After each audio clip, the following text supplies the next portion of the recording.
Got me reminiscing back to when days were great. Got me wishing it was 1988.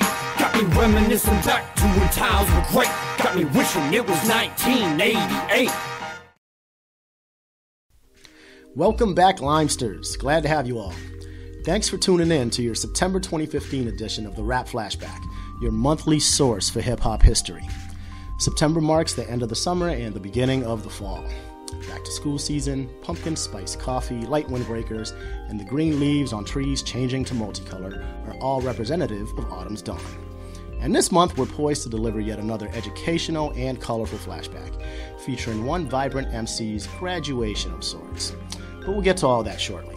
As a matter of fact, I think we're just about ready to get started. So, Prof, is there anything I might have missed? Professor, are you with us today? Hey, pipe down over there. The Patriots are playing. Oh, geez, that's right. Yes. You forgot all about football, you bozo. It's a pretty glaring omission, don't you think? Go Pats! Hut, hut, hut! One of the originators and godfathers of gangsta rap, Ice-T released his second album, Power, on September 13th, 1988. The video for one of the album's standout singles, I'm Your Pusher, featured depictions of fancy sports cars, scantily clad women, guns, and drug sales, all in line with Ice-T's gangsta rapper persona. And it worked, as it was the first Ice-T video that garnered significant airplay on MTV. Also featuring standout track High Roller, the album peaked at number 36 on the Billboard charts. No small feat for a hardcore record in the 80s. Yo, it's time for me to pump up the volume. No problem, the record's revolving. Evil's the mixer, I'm the rap trickster. Paparazzi's on the bum rush for pictures. De La Soul released Balloon Mind State on September 21st, 1993, featuring notable singles Ego Tripping, Part 2, and my personal favorite, Break of Dawn. Employing noted jazz musicians Maceo Parker, Pee Wee Ellis, and Fred Wesley to assist with the album, Balloon Mind State sees De La Soul continuing to experiment with fusing jazz and hip-hop to create a signature sound. The balloon imagery is notable because it signified De La Soul's attempt to increase their popularity without selling out, or popping as a balloon does when it's overinflated. Ever conscious, on Balloon Mind State, De La Soul prophetically warns against the dangers of mainstream forces controlling hip-hop. This is yet another stellar work in the De La Soul discography, a must-listen if you've never come across it before.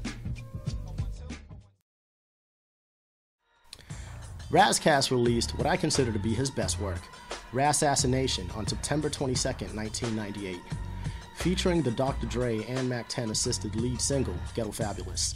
The album was rounded out nicely by tracks such as Conceited Bastard, a fun song whose title says it all, and bangers such as the title track, Rassassination. Razzcast delivers sharp, complex rhymes throughout the record, and of particular note are moments like Convo with God and The End, where Razzcast displays a stellar ability to deliver dope rhymes and conveying very thought-provoking messages about history, government, society, and spirituality. Simply put, Rassassination is a fantastic record, one I strongly recommend you check out if you don't know much about Razzcast. Jay-Z has two notable September releases we'll go over today. The first being Volume 2, Hard Knock Life, released on September 29, 1998, and The Blueprint on September 11, 2001. Powered by production from The Rough Riders, Swiss Beats, Timbaland, Jermaine Dupri, and Irv Gotti, and featuring the smash hits Hard Knock Life and Can I Get A, Volume 2 would prove to be Jay-Z's best-selling album, achieving quintuple platinum status to date. It catapulted Jay-Z from rap star to international pop star, and he's never ever ever looked back. The Blueprint, though released on the same day as the tragic terrorist attacks of September 11, 2001, debuted at number 1 on the charts, moving 420,000 units in its opening week, on its way to double platinum sales. With hits like Izzo, Jigga That N-Word, and Girls, Girls, Girls, flanked by Renegade and Song Cry, it's no wonder this album is considered among Jay-Z's best. It was also the record that contained Takeover, the diss track that started the Jay-Z versus Nas feud of the early 2000s. Though the streets deemed Nas's reply either victorious in battle, Jay-Z has certainly left an indelible mark on rap's timeline over the years, and these two September releases are a big reason why.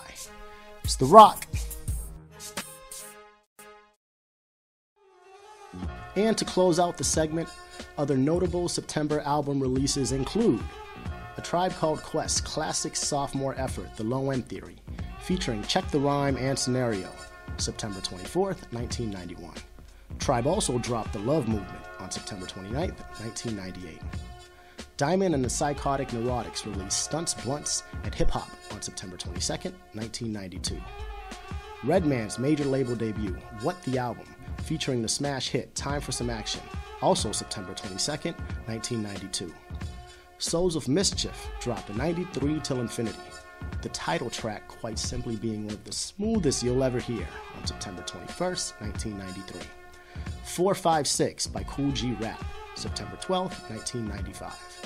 Busta Rhymes released When Disaster Strikes, featuring Put Your Hands Where My Eyes Can See on September 16th, 1997. Common's One Day It'll All Make Sense, September 30th, 1997. Digital Underground's Who Got the Gravy, September 8th, 1998. And last, but certainly not least, Outkast released Aquemini, featuring the smash hit Rosa Parks on September 29th, 1998. On September 11th, 2007, Kanye West and 50 Cent decided to stage a friendly competition and pitted their upcoming releases against each other. 50's third album, Curtis, was dropped on the same day as Kanye's third offering, Graduation, with the winner of the public battle being determined by which album sold better in its opening week. At the time, with 50's Get Rich or Die Trying and his follow-up The Massacre, both having had quite a bit of commercial success, moving over 10 million units between them, 50 Cent was considered the favorite. Unlike his first two offerings, where G-Unit members comprised the majority of guest appearances, on Curtis, 50 collaborated with the likes of Mary J. Blige, Justin Timberlake, Akon, Timbaland, and Robin Thicke.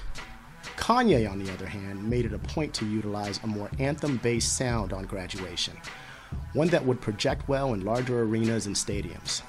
I was fortunate enough to catch his Graduation stadium tour, and I must say, mission accomplished Kanye. It was a spectacular performance.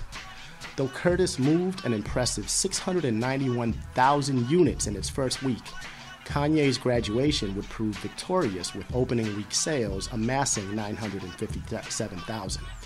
Both figures are particularly notable given that music industry album sales were down at the time, a trend that the advent and rapid evolution of digital music would ensure continued till this day. With the record industry just recently beginning to effectively adjust to music media's ever-changing landscape, it certainly was a standout moment for hip-hop when 50 and Kanye joined forces in battle to move over 1.5 million units between them in 1 week. And while some hip-hop magazines and blogs have deemed this the moment when Kanye West killed gangsta rap, we think that's a bit overstated. Hip-hop history has shown that the popularity of rap's subgenres are cyclical. Conscious political rap, for example, was big in the late to mid 1980s through the early 90s, with acts like Queen Latifah, Boogie Down Productions, and Public Enemy among those leading that movement. The rise of gangsta rap, and then the bad boy-led jiggy commercial rap, if you will, would push conscious rap to the outskirts for a while. But the success of today's acts like J. Cole, Run the Jewels, and Black Hippie are proof that its popularity is increasing again. So while Kanye West, in large part due to the crossover success of Graduation, certainly ushered in a new era, with acts like Lupe Fiasco, Drake, and Kendrick Lamar among the beneficiaries of his influence, we point to the popularity of DJ Mustard and YG, as well as Nipsey Hussle and Mano, to show that gangsta reality rap is alive and well. That said, what's important here is that back in 2007, by collaborating to stage a sales battle in the media, both 50 Cent and Kanye West further solidified their legacies as two of the most impactful artists hip-hop has ever known. This month is chock full of important born days, so let's conclude as always by wishing a hip-hop happy birthday to the following September babies. We begin in the old school with Dougie Fresh, September 17th. Queensbridge MC Shan, September 6th. Also originating in Queensbridge, Juice Crew members Big Daddy Kane, September 10th, and Marley Marl, September 30th. Remaining in Queens, but jumping ahead about 20 years, Nori, N-O-R-E, September 6th. The Sexy and Sultry Foxy Brown, September 6th. The Irreplaceable and Unquotable Eazy-E, September 7th. Wiz Khalifa, September 8th. Ludacris, September 11th. 40% of Bone Thugs and Harmony are born in September, with Busy Bone on September 12th and Lazy Bone on September 23rd. Producer Swiss Beats, September 13th. One of rap's most underrated lyricists, Keith Murray, September 13th. Back to Queensbridge for one of hip-hop's most prolific artists, and one of my favorites, Nas, September 14th. Whale, September 21st. Scholar, that's Wale. You're right. My bad, Wale, my bad. Long week. Moving on. New Orleans, Mystical, September 22nd. A quarter of the supergroup Slaughterhouse, Crooked Eye, September 23rd. So Def founder, Jermaine Dupri, September 23rd. Trick Daddy, also September 23rd. The Fresh Prince, aka Big Willie, true hip-hop icon, Will Smith, September 25th.